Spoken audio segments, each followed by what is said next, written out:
जोहार दोस्तों, मैं स्मृति ऐश्वर्य आप सभी का स्वागत करती हूँ। आज की क्लास में मैं आप लोगों को जेपीएससी और बीपीएससी के मुख्य परीक्षा के लिए एक प्रश्न का उत्तर कराने वाली हूँ। जो प्रश्न आज की क्लास में मैंने लिया है वो प्राचीन भारत के इतिहास विषय से, और ये प्रश्न 63वां बीपीएससी की मुख्य परीक्षा जो कि 2018 में आयोजित की गई थी, इसमें ये प्रश्न पूछे जा चुके हैं। प्रश्न चोल काल से है। चोल शासकों के प्रशासन के मुख्य लक्षण को दर्शाइए। लेकिन क्लास को शुरू करने के पहले एक इन्फॉर्मेशन आपके लिए कि आप स्टडी विद स्मृति जेपीएससी वाले ग्रुप को ज्वाइन कीजिए। वहाँ पर मैं जेपीएससी के प्रीलियम्स के टेस्ट का डिटेल जो है वो शेयर कर दूँगी। पेपर 1 और पेपर 2 के लिए मैं टेस्ट लेकर के आ रही हूँ। अब हम लोग इसका आंसर करते हैं कि चोल शासकों के प्रशासन का आपको मुख्य लक्षण आपको बताना है। तो भूमिका में जो मैंने लिखा है वो ये है कि पूर्व मध्यकालीन दक्षिण भारतीय इतिहास में चोल शासन काल को द्रविड़ इतिहास का स्वर्ण युग कहा जाता है। तो पूर्व मध्यकालीन दक्षिण भारतीय इतिहास में द्रविड़ इतिहास का स्वर्ण युग किसे कहा जाता है? तो चोल के शासनकाल को कहा जाता है। चोलों ने अपने लंबे शासनकाल कब से कब तक का रहा? तो 850 से लेकर के 1279 ईस्वी तक के दौरान में न केवल एक विशाल साम्राज्य का इन्होंने निर्माण किया चोलों ने, बल्कि एक उत्कृष्ट शासन प्रणाली का भी इन्होंने निर्माण किया। अब इसकी सर्वोत्कृष्ट जो विशेषता थी वो इनका स्थानीय स्वशासन प्रणाली था। तो चोलों की जो सबसे बड़ी विशेषता क्या थी? तो इनका अपना स्थानीय स्वशासन प्रणाली। अब चोलकालीन शासन प्रणाली में हमें केंद्रीय नियंत्रण के साथ साथ ग्रामीण स्वायत्तता का भी काफ़ी अद्भुत संतुलन देखने को मिलता है।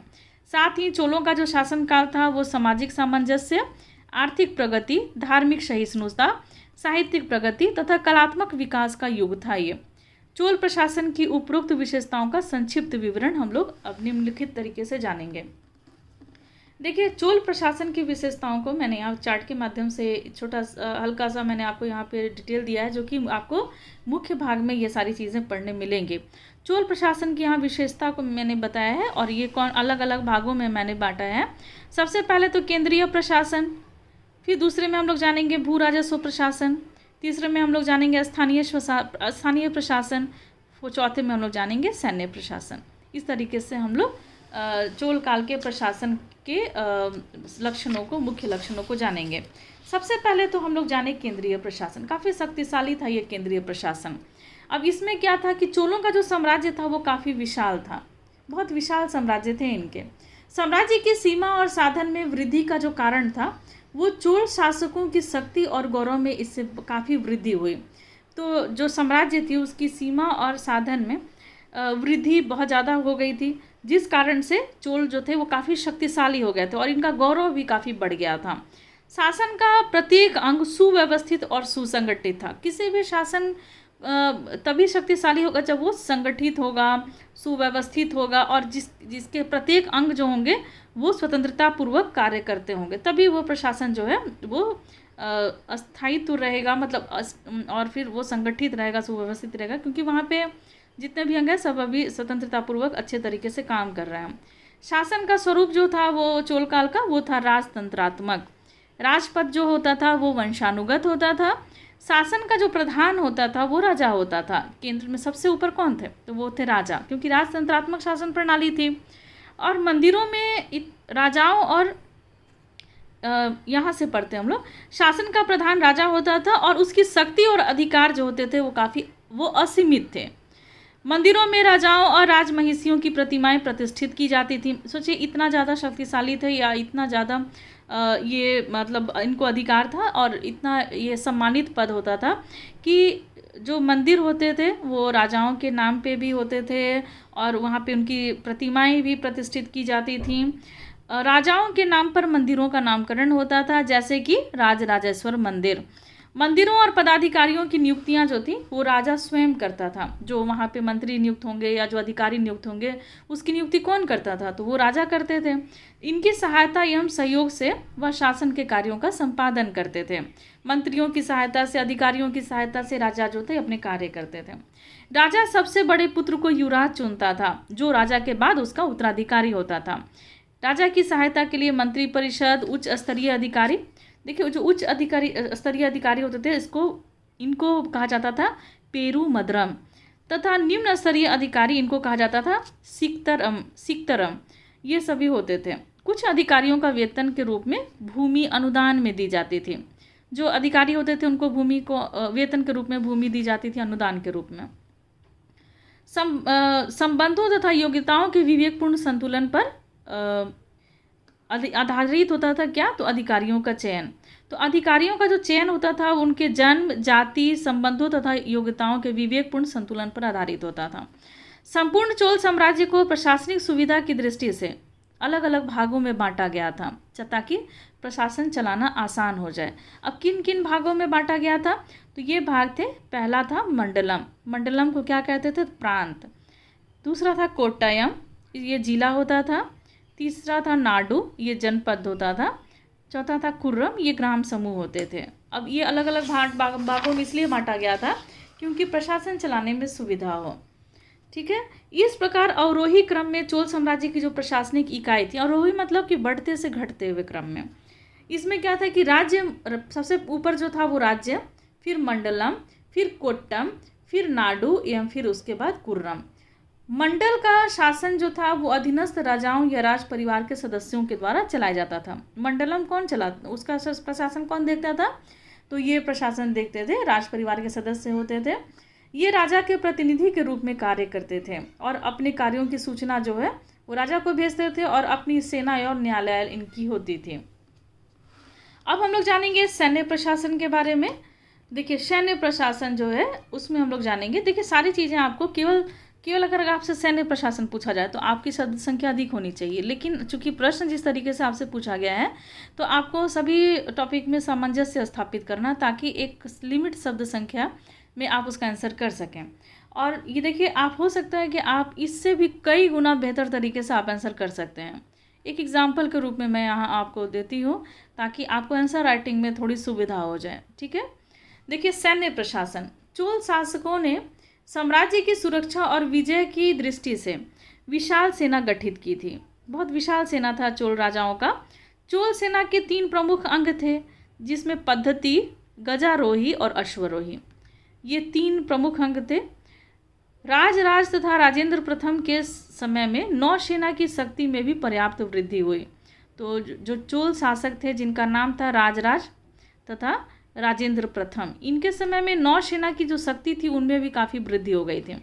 इसी के बल पे चोलों ने श्रीलंका, जो दक्षिण पूर्वी देश थे जिसमें श्रीलंका, मालदीव तथा दक्षिण पूर्वी एशियाई द्वीपों के विजय इन्होंने किया था क्योंकि इनके नौसेना जो थी वो काफ़ी शक्तिशाली थी। भू राजस्व प्रशासन अब हम लोग देखेंगे। देखिए चोलकालीन राजकीय आय का मुख्य स्रोत जो था वो भू राजस्व कर था, क्योंकि आय के प्रशासन को चलाने के लिए या एक शक्तिशाली शासन के लिए कर एक सही तरीके से लगाया जाए जिससे कि किसी को असुविधा भी ना हो देने में, जनता भी खुश रहे और राजस्व की भी भरपाई होते रहे ताकि शासन को सुचारू रूप से चलाया जा सके। तो कर लगाने से काफ़ी कुछ डिपेंड करता है। मतलब कई बार ऐसा देखा गया कि साम्राज्य पे बहुत ज़्यादा इफेक्ट पड़ता है कर से।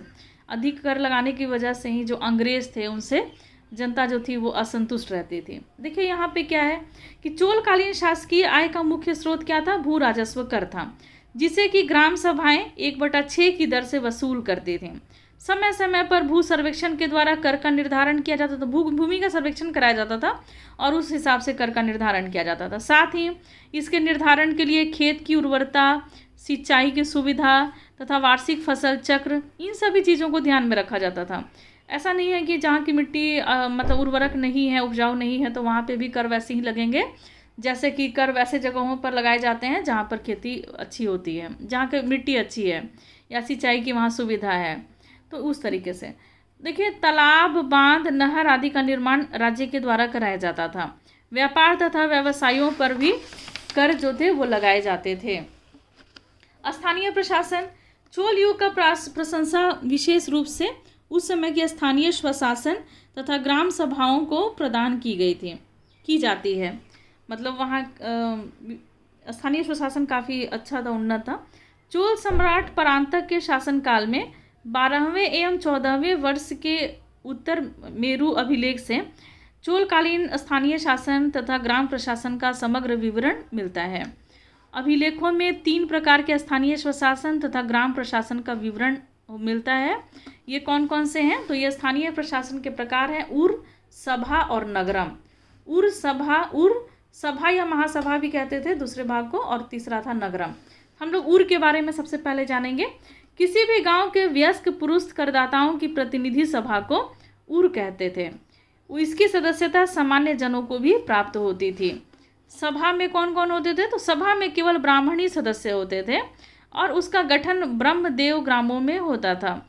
महासभा उसी स्वरूप की अधिक वृहद संस्था थी जो कभी कभी एक से अधिक गांवों की सामूहिक व्यवस्था की देखरेख करते थे।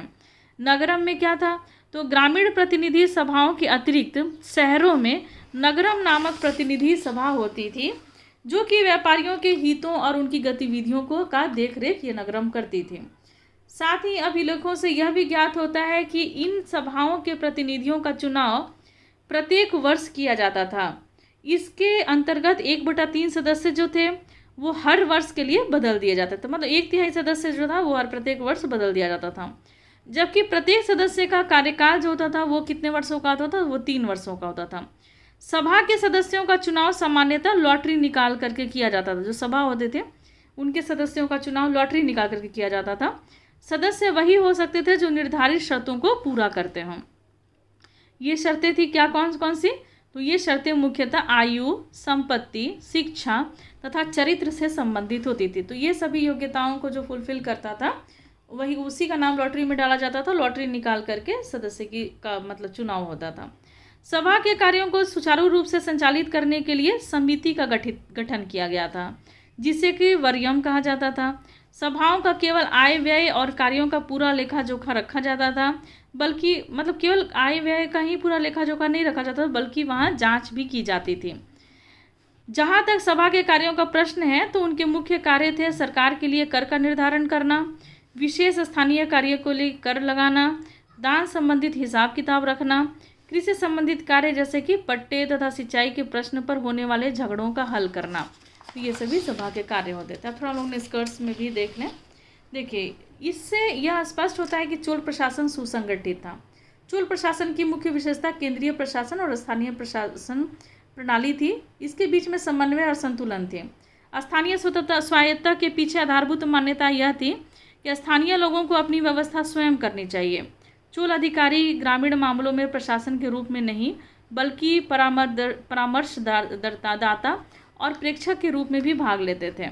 प्रोफेसर नीलकंठ शास्त्री ने चोलों के स्थानीय स्वशासन की प्रशंसा करते हुए लिखा है कि एक योग्य नौकरशाही और सक्रिय स्थानीय संस्थानों के मध्य जो विविध प्रकार से नागरिकता की भावना का पोषण करती थी, शासन निपुणता और शुद्धता का एक ऐसा श्रेष्ठ स्तर प्राप्त कर लिया था जो संभव तथा एक हिंदू राज्य द्वारा प्राप्त किया गया था, मतलब किया गया सर्वोच्च स्तर था। संभवतः ये हिंदू राज्य के द्वारा प्राप्त किया गया सर्वोच्च स्तर था। तो ये कहा है किसने? तो प्रोफेसर नीलकंठ शास्त्री ने। तो इनके कथन के साथ ही आज के उत्तर को यहीं समाप्त करती हूँ और अगला जो प्रश्न होगा वो होगा चोल शासन के स्थानीय शासन प्रणाली की मुख्य विशेषता का वर्णन करें, जो कि 6 JPSC में पूछा गया है। यदि आप इसके नोट्स चाहते हैं तो उसका डिटेल मैं डिस्क्रिप्शन बॉक्स में दे दूँगी। मुझे व्हाट्सएप पर मैसेज करना पड़ेगा आपको। मेरा व्हाट्सएप नंबर है 9905917516। तो आज क्लास में बस इतना ही। मिलते हैं नेक्स्ट क्लास में। लेते हैं आपसे विदा। धन्यवाद।